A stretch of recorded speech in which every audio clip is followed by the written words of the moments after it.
पुराने समय की बात है। एक नगर में रामू नाम का एक ठग रहता था। रामू बड़ी ही चतुराई के साथ लोगों को ठगता और बेवकूफ बनाया करता था। रामू ठग को अपनी ठग विद्या पर बहुत घमंड था।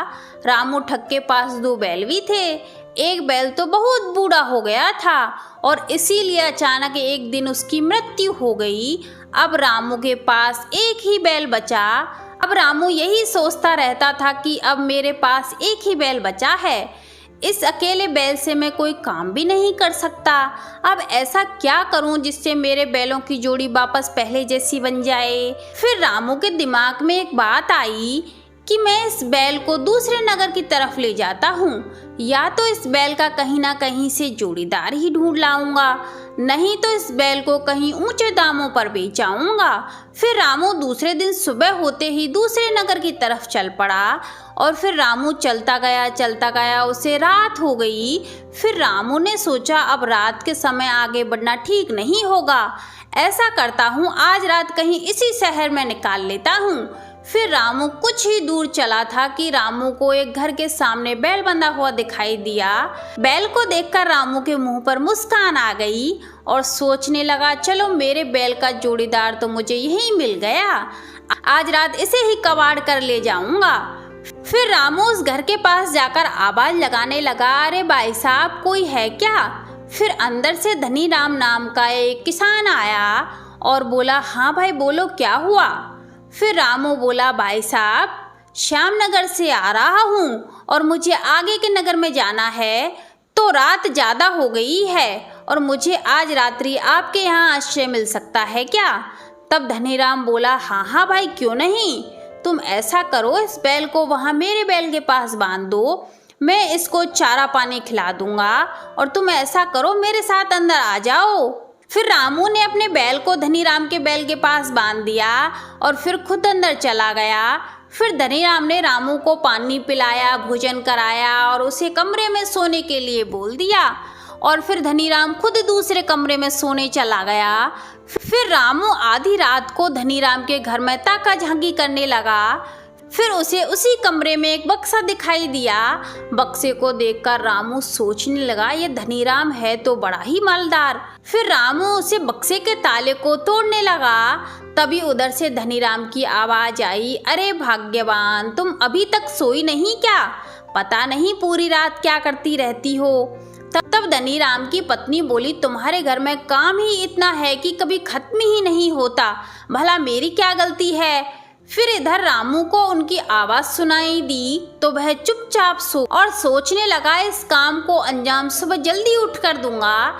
फिर धनीराम की पत्नी धनीराम से बोली, मैंने आपको कितनी बार बोला है कि इस बैल को या तो बेच दो या फिर एक और बैल खरीद लाओ। तब धनीराम उदास स्वर में बोला, अरे भाग्यवान तुम यह बात तो जानती ही हो कि हमारे पास इतने पैसे नहीं हैं जो हम दूसरा बैल खरीद कर ले आए।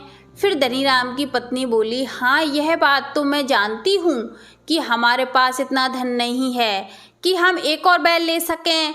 फिर धनीराम की पत्नी थोड़ा दुखी होकर बोली कि मैंने तुमसे कितनी बार बोला है कि मेरे गहने रखे हुए हैं, तुम उन्हें बेचकर एक बैल खरीद लो ताकि हम खेती का काम तो आराम से कर सकें। फिर धनीराम थोड़ा दुखी होकर बोला, अरे भाग्यवान तुम यह नहीं जानती कि गहने एक बार बिक गए तो दोबारा नहीं बनेंगे, और बैल का क्या है, आज नहीं तो कल ले ही लूँगा मैं। यह सारी बातें रामू चुपचाप सुन रहा था। फिर उधर धनीराम की पत्नी बोली, ए जी सुन रहे हो, कुछ ना कुछ मुझे ही करना पड़ेगा। तब धनीराम बोला, अरे भाग्यवान तुम थोड़ा सब्र तो रखो, भगवान जो भी करेगा अच्छा ही करेगा। चलो अब तुम सो जाओ, बहुत रात हो गई है और मुझे भी सोने दो, सुबह काम पर भी तो जाना है। फिर सुबह होते ही धनीराम अपने खेतों की तरफ निकल गया। फिर रामू ठग भी आगे जाने के लिए तैयार हुआ, लेकिन अभी भी रामू के दिमाग में वह रात वाली गहनों वाली बात ही अभी तक चल रही थी। तब रामू ने धनीराम की पत्नी से बोला, तो अच्छा भाभी जी अब हम भी चलते हैं। फिर रामू ने अपने बैल की रस्सी पकड़ी और आगे बढ़ने लगा। तभी वह धनीराम की पत्नी बोली, वैसे भाई साहब आप यह बैल लेकर कहाँ जा रहे हैं। तब रामू बोला, अरे भाभी जी मैं इसका जोड़ीदार ढूंढने निकला था, लेकिन अभी तक तो मिला नहीं है। फिर धनीराम की पत्नी बोली, भाई साहब क्या आप यह बैल मुझे बेचना चाहते हो? तब रामू के दिमाग में वही रात के गहनों वाली बात आ गई और फिर सोचने लगा, इस धनीराम की पत्नी से तो मैं वह सारे गहने ही ठग लूँगा और इस बैल को बेचकर एक नई बैलों की जोड़ी लूँगा। रामू ने थोड़ा दुखी होने का नाटक करते हुए बोला, हाँ भाभी जी बेच दूँगा अगर इसके अच्छे दाम मिल गए तो। फिर रामू बोला, वैसे तो मैं इसे अपने भाई की तरह रखता हूँ, लेकिन क्या करूँ, इसका जोड़ीदार इसे छोड़कर चला गया है तो अब यह मेरे कोई काम का नहीं रहा। फिर धनीराम की पत्नी बोली, भाई साहब मेरे पास रुपए तो है नहीं, मेरे पास तो मेरे गहने हैं, अगर तुम गहनों के बदले मुझे यह बैल दे दो तो बताओ। रामू ने जब गहनों का नाम सुना तो उसकी खुशी का ठिकाना नहीं रहा। फिर रामू अपनी खुशी को छुपाते हुए बोला, ठीक है भाभी जी आप गहने ही ले आओ। फिर धनीराम की पत्नी अंदर जाकर अपने सारे गहने ले आई। जब रामू ने इतने सारे गहने देखे तो रामू की आंखों में चमक आ गई।